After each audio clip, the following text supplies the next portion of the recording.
Emily sneered at me after I announced my resignation, and I responded by maintaining a silent, steady gaze. Our conversation had revolved around the company's decision to cut labor costs, with particular disdain aimed at those supposedly exploiting overtime pay. Tom, too, seemed to relish the notion of trimming expenses. A week later, my phone incessantly rang with calls from the company. Upon answering, the president inquired sharply, "Who exactly are you?" I couldn't help but scoff mockingly at the president's question. In response, I introduced myself as Lily Johnson, a 59-year-old employee with 37 years of dedicated service since my college graduation. I explained our company's role in providing administrative services, particularly catering to busy company presidents, handling clerical work, specializing in tax-related matters. I proudly managed 45 clients, a responsibility that had grown overwhelming despite the assistance of a part-timer. Despite the challenges, I couldn't show any sign of weakness. Our clients were long-standing relationships, and their adversities fueled my determination. Today, as I sat in front of my computer, the relentless harassment from Tom and Emily weighed heavily on my mind. Tom, 7 years my junior and now the head of the tax department, had drastically changed his demeanor 3 months ago upon promotion. His once polite tone was replaced with condescension and complaints, making every interaction a struggle. Even when I countered, he remained unfazed, instructing me to consult the manual for guidance and warning against unnecessary actions. Emily, Tom's assistant, joined in the harassment, criticizing my efficiency and mocking my rank and file status, despite being the first to decline a promotion to department head, a fact unknown to Tom and Emily. I committed to completing my regular duties, but their harassment persisted. With Tom accusing me of increasing overtime, branding it a waste, Emily echoed his sentiment, sighing as she claimed my constant overtime was dragging down the entire tax department's performance. The recent cause of my overtime was Tom unexpectedly leaving a month's worth of client files on my desk to be filed by the end of the month. After work, my face drained of color as I glanced at the files before me. "Wait, these all have deadlines this month." "Right," I uttered in confusion. However, before I could grasp the gravity of the situation, Tom was already packing up his desk, completely uninterested in addressing my concerns. "I'm heading out. Take care with that," he casually remarked as he swiftly left the office, leaving me with a pile of urgent tasks. Emily followed suit, adding insult to injury with a mocking laugh. The incredulity of the situation weighed on me, and I sighed heavily as I opened the client files scattered on my desk. To my dismay, some of the files were originally Emily's responsibility. The realization deepened my sigh. I understood why Tom had been subjecting me to relentless harassment. They wanted me to retire quickly. My extensive experience and deeper knowledge in taxation made me a preferred resource for other members of the tax department over Tom. Tom's unapproachable demeanor and unattractive appearance made everyone except Emily avoid him. It seemed Emily's proximity to him was strategic, driven by Tom's preference for younger female employees. The shallow nature of their thinking sent a chill down my spine. Emily's harassment was not just a personal vendetta. She aimed to curry favor with Tom, the one evaluating the tax department's performance. Despite these challenges, I had to manage the declarations alongside preparing tax declarations for my assigned companies. It seemed today's workload was far from over.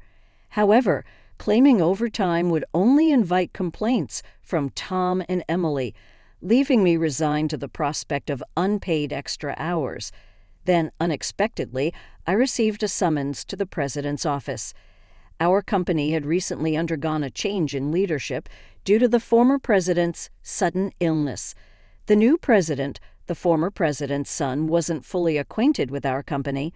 As I entered the office, I noticed Tom and Emily with unpleasant smirks on their faces. In a tense atmosphere, the president dropped a bombshell. "Lily, we'll need you to resign by the end of this month." My mind spun as I asked for clarification. Tom and Emily had apparently accused me of overbilling for overtime, citing that while others had around 15 hours, I had exceeded 80 hours. The president, oblivious to the true circumstances, seemed impressed with Tom and Emily's zero overtime. The reality hit me. The inflated overtime was a result of doing Tom and Emily's work. However, revealing Tom's instructions would risk portraying it as my own inability to manage time effectively. I presented the facts, asserting that I hadn't overbilled for overtime, but struggled to finish my workload within regular hours. The president sighed deeply, expressing doubt but acknowledging the lack of evidence to pursue the matter further. Nevertheless, he insisted that they couldn't retain someone working at such a slow pace. Resigned to the situation, the president suggested my resignation, and it seemed his mind was made up. Told to leave the company I had devoted 37 years to, I felt a weariness settle in. Despite my dedication, the additional workload from Tom and Emily went unappreciated. I agreed to resign at the end of the month, acknowledging that I had already communicated my decision to the president. As I glanced at Tom and Emily, their vulgar smiles reflected satisfaction. Leaving the president's office, Emily taunted me with a sarcastic "thanks for quitting," her sneer cutting through. I responded with a silent stare, facing similar disdain from Tom, who shared his approval of cutting labor costs and labeled me as someone exploiting overtime pay. Observing their cheerful conversation, I pondered the handover process, creating documents for all my clients.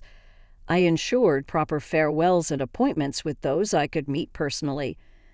Unable to schedule a meeting with the president, I resorted to letters to inform them of my successor. A week post-resignation, enjoying a moment of relaxation at home, my mobile phone rang. Seeing the company's call, I hesitated, having already completed social insurance procedures. However, persistent calls from both the company and Tom and Emily's personal mobiles led me to answer reluctantly. As I picked up, the president urgently spoke, asking, "Who exactly are you?" I couldn't help but mockingly reply, "Just an unemployed lady who resigned from the company, nothing else." In response, the president urgently explained the chaos since my departure minus 49 calls to stop transactions with the company. He pleaded for my immediate return, revealing a sense of panic in his tone. Reluctantly, I rose from my seat and made my way back to the company. Upon my arrival, I found Tom and Emily waiting, their faces notably pale and dark circles underlining their weary eyes. Surprised by their drastic change in appearance, I inquired about what was happening. Tom glared at me and revealed, "Since you left, we've been bombarded with calls to stop transactions, not just from your clients, but also from prospective companies we were planning to introduce." "What did you do?" Emily echoed the suspicion, expressing disillusionment at the thought of me resorting to underhanded tactics. Their haggard appearance suggested the toll of handling cancellations.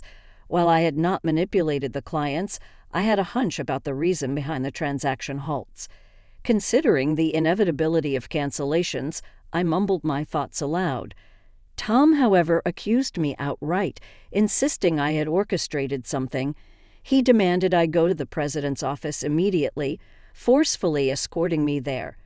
Upon entering the president's office with Tom and Emily, the president greeted me with a direct look in his eyes.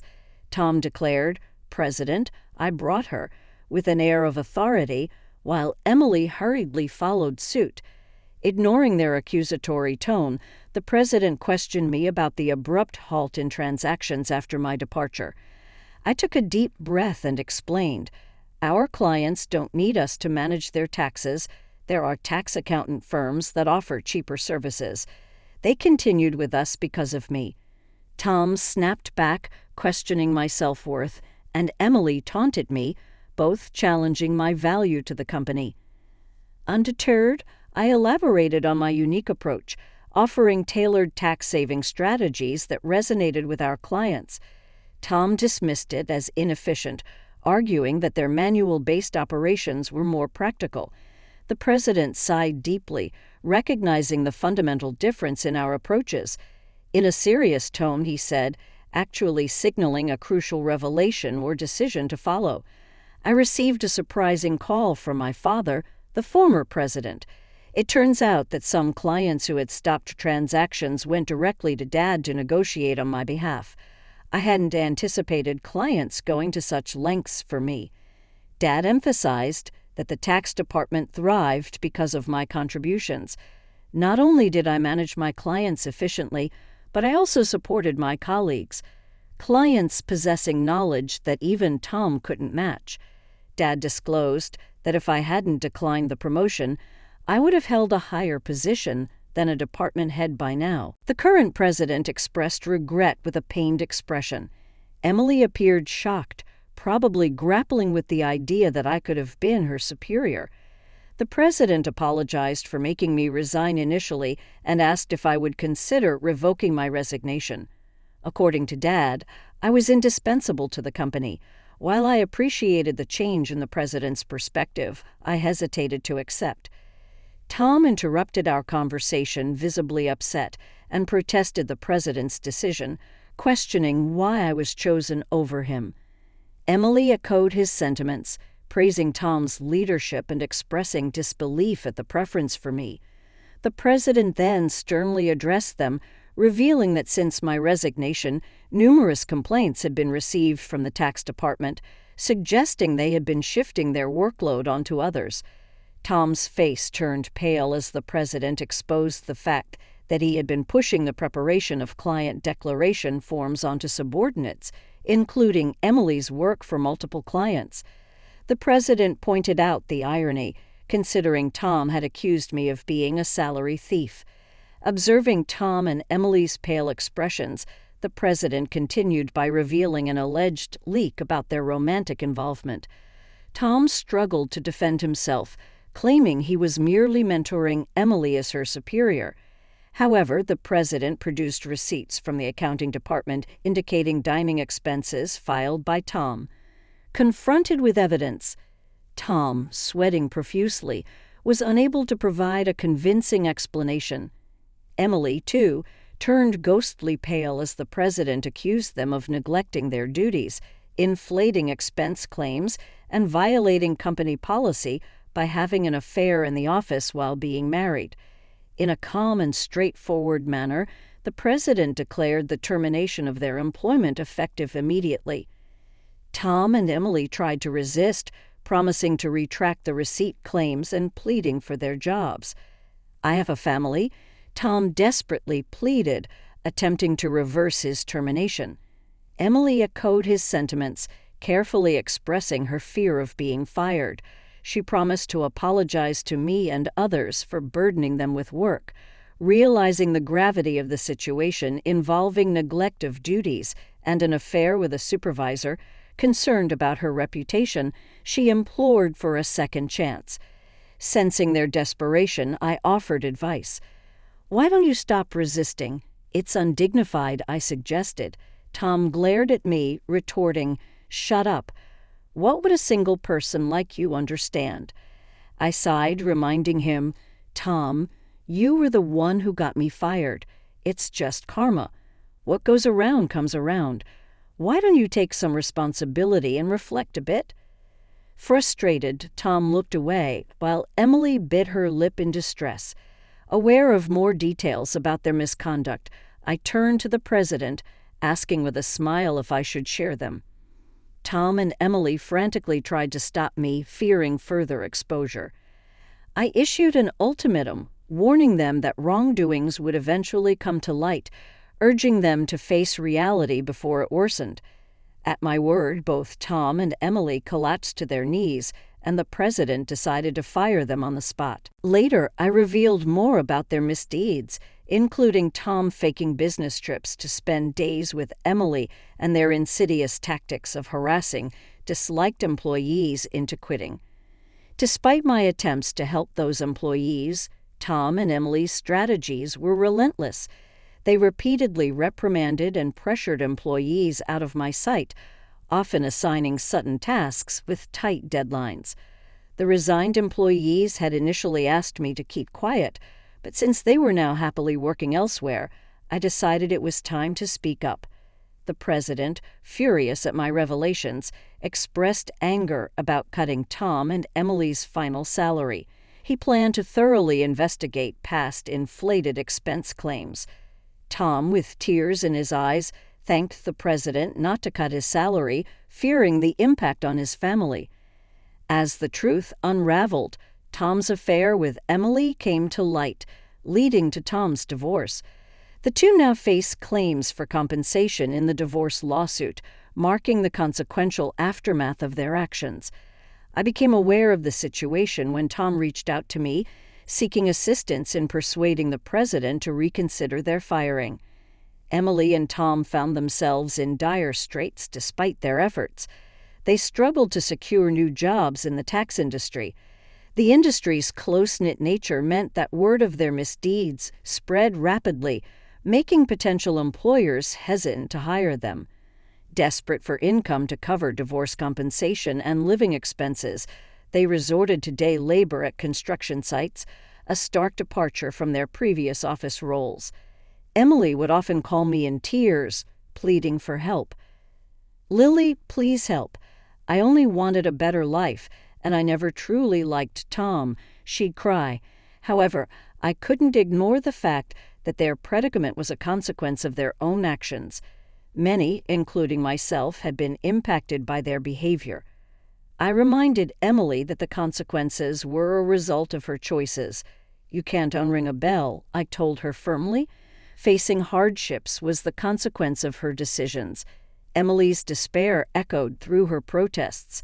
Despite her regrets, the outcome remained unchanged. As for me, I chose to distance myself from the chaos of the corporate world. Despite the president's pleas for my return, I declined. Once told to resign, I had no desire to return. Instead, I found solace in assisting at a friend's tax office, supplementing my income and enjoying a more relaxed lifestyle. In the future, I entertained the idea of starting my own office where I could serve my clients without the constraints of corporate bureaucracy. In my own space, I could fully dedicate myself to my clients' needs. As a tax accountant, I aspired to be on equal footing with my clients, providing service without superiority. This marked the beginning of a new chapter in my life, one filled with excitement and opportunities to pursue what truly mattered to me. My second life had just begun, and I eagerly anticipated the journey ahead.